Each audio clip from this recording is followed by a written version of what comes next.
तू आता जे बोललीस की शाब्दिक मार दिग्दर्शकाचा तो एक तरकटीपणा म्हणू शकतो आपण, राग वगैरे, तोच प्रश्न तिला मी विचारतोय. त्याच प्रश्नाकडून तुझी सुरुवात करतो. कॅरेक्टरकडे मागे नंतर जाऊया, मागे वाचूया आम्ही. कुठली बोलणी खाल्लीस तू, कुठला ओरडा खाल्लास तू, तिथून सुरू करू. मी जरा वॉशरूम मध्ये जाऊन भरपूर तापोणी खाल्ल्या. आठवण सांग, ती गोष्ट सांग.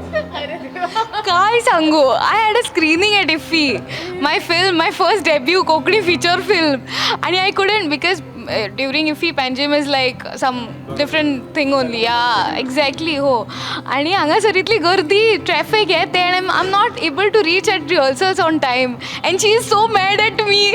आणि I am just she didn't even speak to me. Okay, माझा फोन कट करता आणि माझ्याकडे I was so distress because one thing I know that yes, the play is there, the people behind it is there, but I really work for my director, I respect my directors. जर तर माझे त्यांच्याकडे पटना किंवा असे by God's grace असे काय जाऊ ना टचवूड, बट अजूनपर्यंत माझ्या लायफान, बट जर तशें जायत जाल्यार म्हाका इंट्रस्ट उरना कामान. I think things should go well hand in hand. Exactly हो.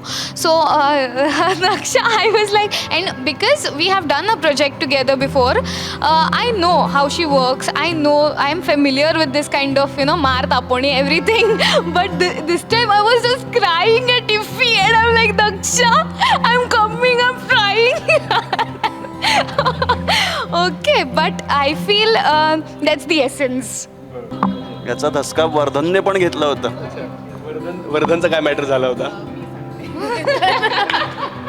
तर आमची तालीम रोज संध्याकाळी 6:30 वाजता सुरू होते, आणि सकाळी वर्धन आणि मी एका प्रोजेक्टसाठी बाहेर होतो, आणि तो प्रोजेक्ट 5 वाजता संपणार होता, पण काही कारणांमुळे त्याला डिले व्हायला लागला.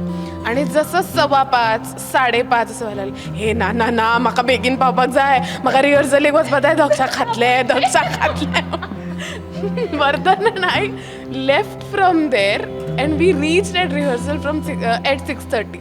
and म्हणजे तो दिवसभर आम्ही सकाळी 6:30 पासून तिकडे काम करत होतो, तरी पण आम्ही येऊन येते नाही तालीम करायची आहे. 6:30 वाजता साई सुरू झाली तर दक्षा ओरडणार, म्हणून आम्ही 6:30 वाजता येऊन तालीम केली.